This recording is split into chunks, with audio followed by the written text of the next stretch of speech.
coming back for the second part, all they lost was things that were not from God.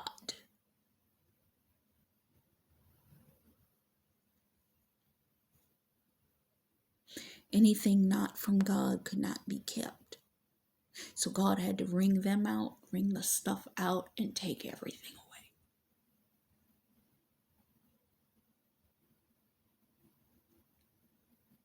He raided their place. And he took them captive.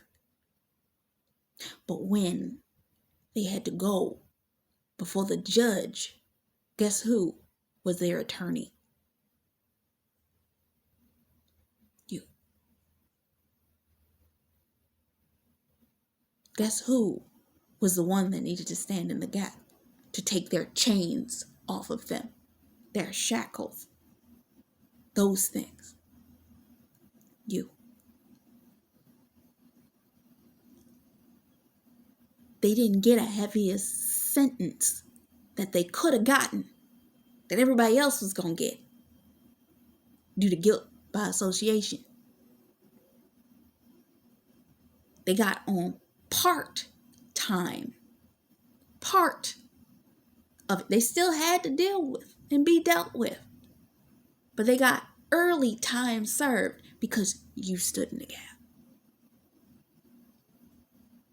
But it didn't mean that they weren't going to have to deal with the condensed, accelerated pressure of that period of time, while you broke the chains off in the spirit realm and God did the work on them. It had to be done faster because of the fact that they did not take the time. They wanted to run all that time, and now, because they finally decided, God had to raid the scenario and take everything away, had to ream them out. But that means they got time served way faster than everybody else is getting.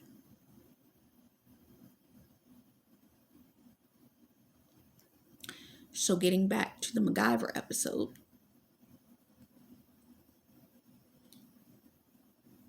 Riley had to go back and find her other two partners that had the source code, because it was the source code that was necessary.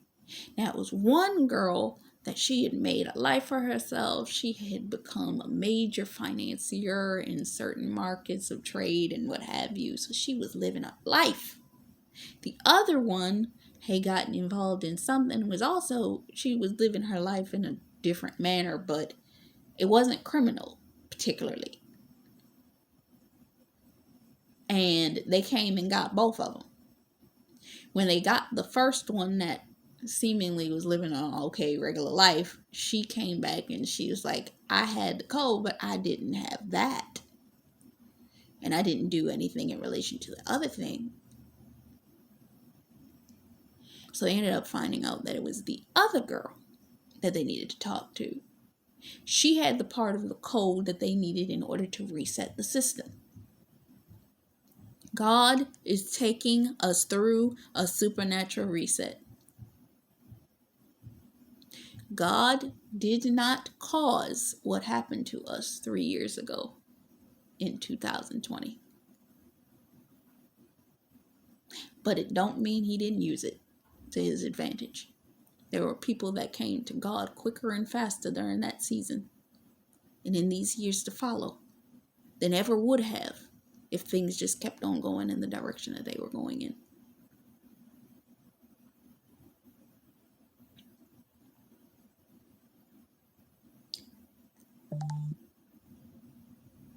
He needed this time to make major shifts in society, unlike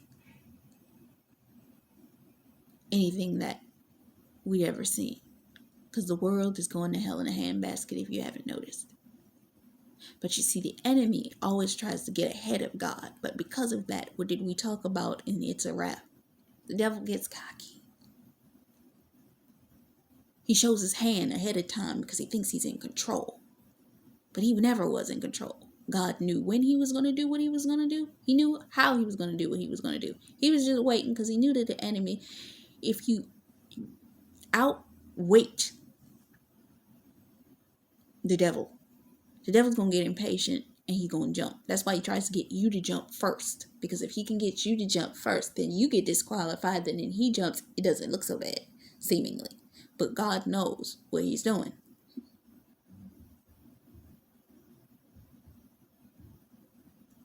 So when the enemy gets cocky, he shows his hand. I remember mentioning this in one of the episodes of Buffy years ago. From years ago, but I talked about it a year or so ago, that they set the scenario up to make it look like they were holding Buffy hostage. God made it look like some of y'all were in some desperate situations, because then the enemy will come out with his popcorn thinking, I finally got him. I finally got this thing under control. Only for God to sweep in at the last minute. Some of these things we've been seeing happen in the world, looks like the devil is running rampant, and God's like, I knew that was going to happen because the enemy thinks I don't have him on a leash. But the thing about it is, God has the enemy on a long leash. And in these past seasons, he's been letting the devil roll a little bit. Because sometimes what God will do is he'll let the enemy destroy the vehicles that have been the source of energy, the source of what have you during certain seasons. He'll let him. Only to, once the devil's destroyed all that he was going to destroy, wreaking havoc, stealing, all that type of stuff, he's taken account of the prayers. He's taken account of the money that the enemy stole from you. He took account of all of that. Proverbs 6:31. The enemy got caught stealing, had to pay back sevenfold everything he stole, even from his own house. His own house. His own house. His own house. Supernatural recompense and reward is coming, as according to Isaiah 61:7-8, that states,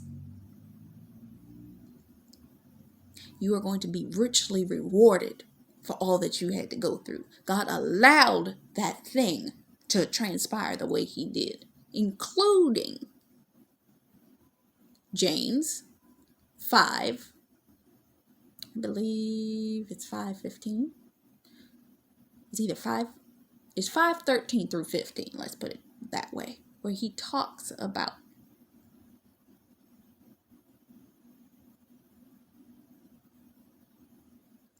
the sick, the people that pray for you, all of this type of stuff. In Romans 8, somewhere around Romans 8:20, he talks about, I gave you over to vanity. I gave you over to pride. I gave you over to that, in hopes of bringing about the sanctity. God allowed your spouse to go through all that he went through. An enemy thought that he had him. No. God knew what he was doing. He allowed them to go through the seasons that they went through, because he knew at the appointed time he was going to ream them and pull them right back to where they were supposed to be. It's like, go out there, have your fun. I'm going to give you over to your desperate delusions. Have fun. Enjoy your idols for the season. I'm going to let you enjoy them. Go right on ahead. But when I'm ready to, I'm going to pull you back on the chain that I've always had you on. Because I'm going to press you so tight. When I'm done with you, you're going to come running back to me. And as soon as you come running back to me, Bold for Christ did the video talking about the prick. In the King James Version of the Bible, it talks about when the man was on the road to Damascus. And the fact that in that time frame,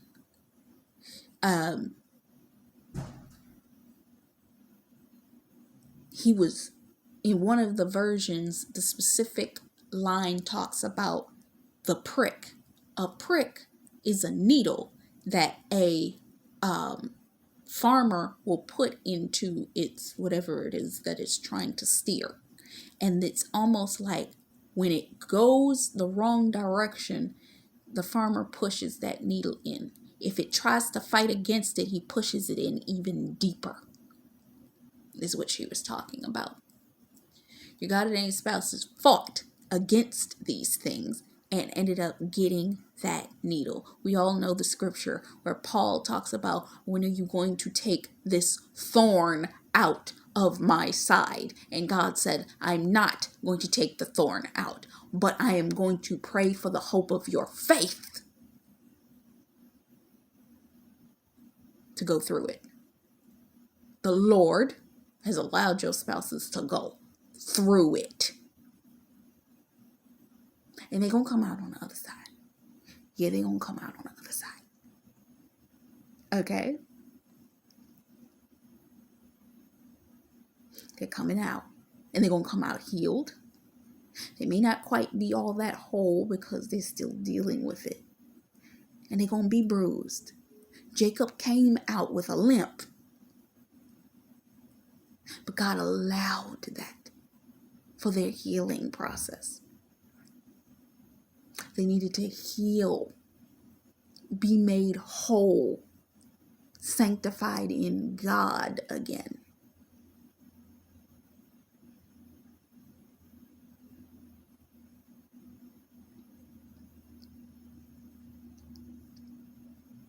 They're going to come out okay on the opposite side. They're going to have lost some things. They're going to feel a little hurt. They're going to feel a little bugged. We bear the kids, and we've learned how to bear pain. That's why they say, you ever see a man that ever went through a cold, a sickness, or an illness? He curled up in the bed in 5 minutes after he figured out he's sick, acting like, oh my God, I'm dying. And we be sitting up there, bruh. We bore whole kids out of our body, and you are crying over a cold.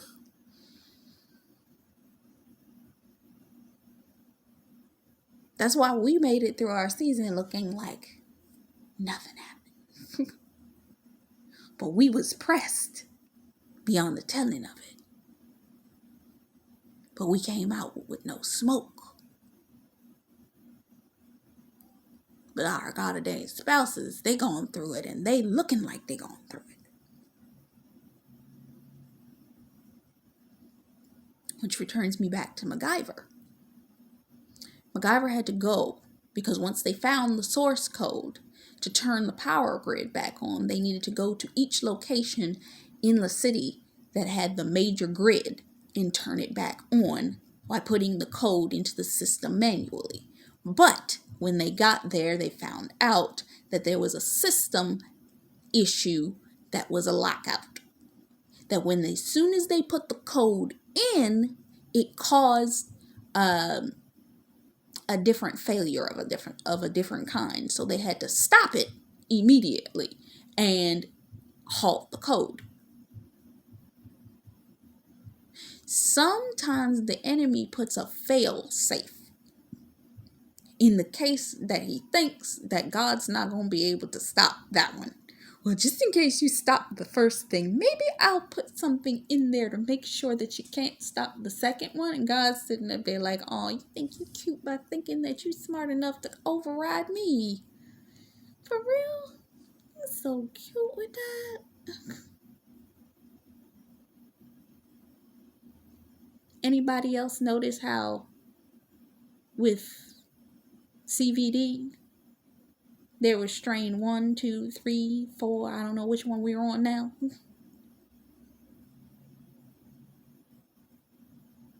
And a lot of people didn't take the jab because they were a little bit more intelligent to say,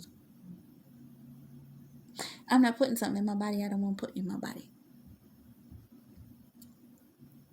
Which is ironic if you really think about it, because they sit up there and they fight for women's rights for children, right? But they would not fight for your right to make the decision to not take that. Anybody else notice that? Oh, but women have the right for this. RVW. We must be PLs.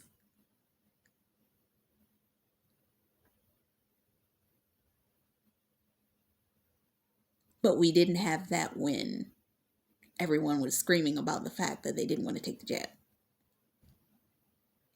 I literally saw politicians on the stand screaming, "You need to just take it."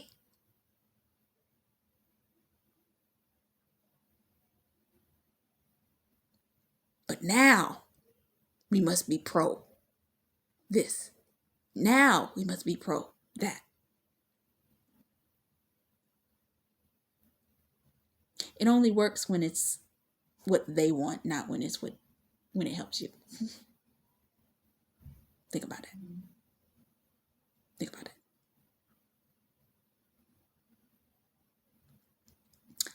So, see where the failsafe is? When this didn't work, that came up directly behind it, and now we're in the middle of nobody can say anything because of these two particular social groups you can't say anything against in society right now. Name the two groups in your own head. Because these two groups are the number one poster children for this movement in relation to PL, RWV,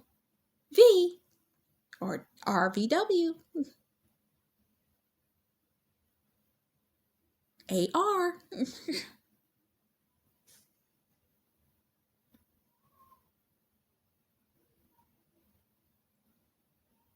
As a fail-safe, just in case the old code broke. Just think about it. So after that, they came to the realization that some things had to be done manually. So they were going to send somebody in to manually do the drop into each of the systems in the upper room. Follow me. They had to go to the upper room to reset the power.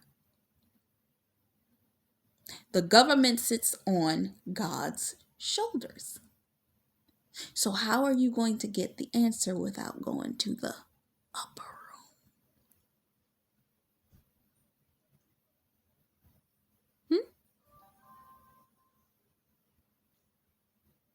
How are you going to solve the problem without going to the source?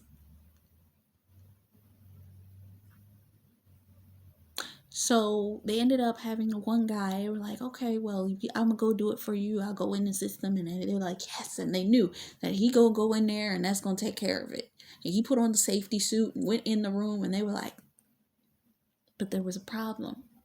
When they sat down and actually thought about how the process went, he's already down there and he's did what he needed to do. They came to the understanding that in order for the code to be put in the way that it needed to be put in, there needed to be a lockup in the vacuum of the system of that room.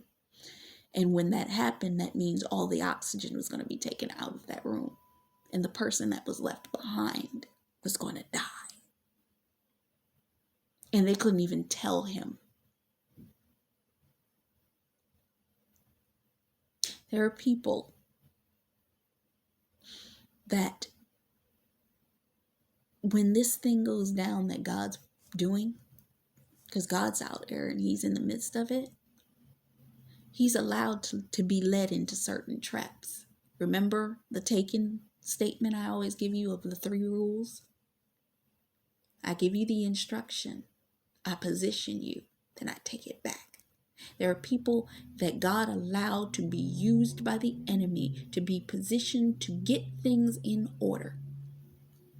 That when this thing goes down, that God is about to blow up the scenario for. They're going to be the casualty of that thing. Because the door is going to lock and they're not going to be able to come out. That is God's judgment upon them for their involvement in what the enemy has done. But it's you that pardoned your God-ordained spouse that prevented them from taking that kind of L.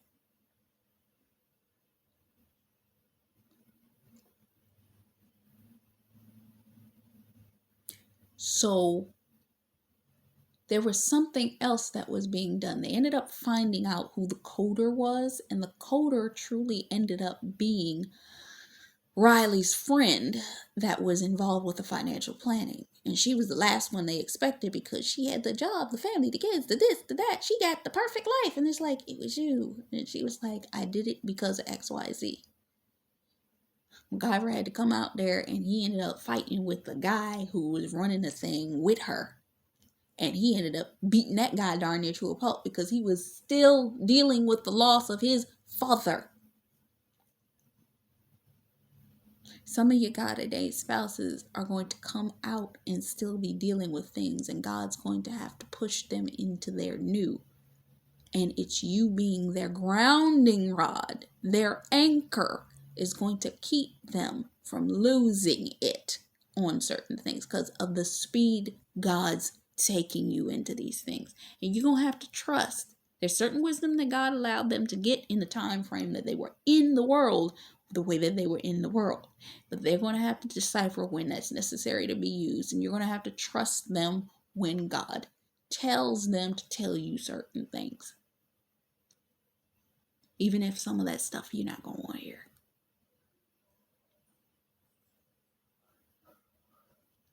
But God's going to make it clear to you. And in Him making it clear to you, you're going to be able to see what God needs you to see.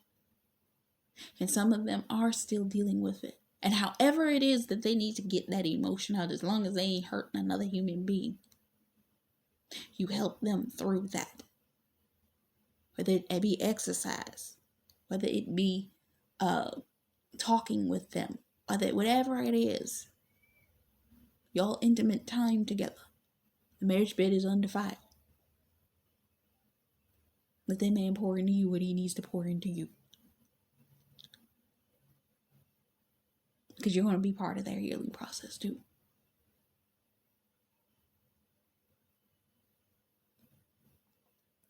So they ended up coming back after they caught the two people.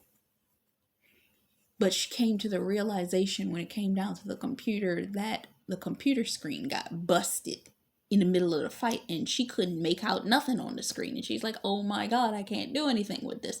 They ended up bringing her another computer. She had another computer. She had to connect it to use the screen from the broke computer. She got it to come up on a different computer. So she was able to, at the last minute, put the code in to start the power grid back up again. And everything ended up working out. But MacGyver was down in the room, and he had to make the choice. It's like, the power grid's turned back on, but what we going to do? The guy's still in there. And and he remembered something his father had told him. Sometimes you have to make a sacrifice for the greater good. And he pressed the button, and the guy ended up dying.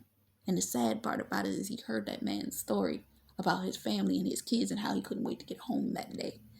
And he had already told the guy to call his wife, because when they didn't know whether this thing was going to work, he told him to call his wife. So he'd already said his goodbyes.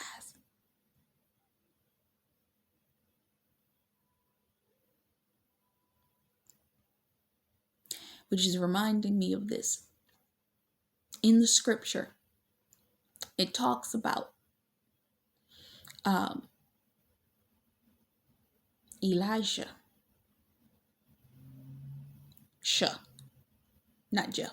Elisha, when he was called to go with Elijah.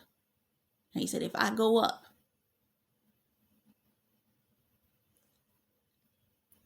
I'm going to need you. And he said, I will follow you wherever you go. He said, then I need you to leave your mother and father. And I need you to follow me. And he said, well, can I kiss my mother and father goodbye? He said, anyone that will not leave mother, father, wife, so on and so forth, is not fit to be a follower of the kingdom.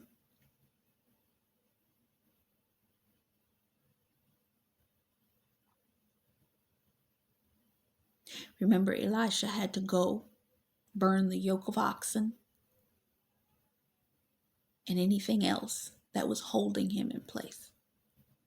Some of your God ordained spouses had things, projects, things that they were having to abandon. It's not complete. Abandon. But abandon songs, things, projects, food projects, what else? I remember when Jolie Whitaker said that her husband had to walk away from his job at Mercedes. They were talking about how they were going to give him a new contract for this, that, and the other. He said, no, I'm walking away from that. Some of your spouses had contractual agreements. Some of them had bonus packages. All these kinds of things. Actors had films that were in the works. Walk away. Like I said in the beginning, musicians having songs.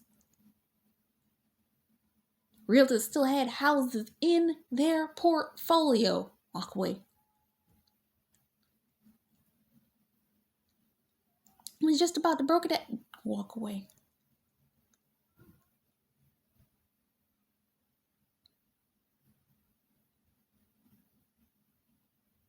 Walk away.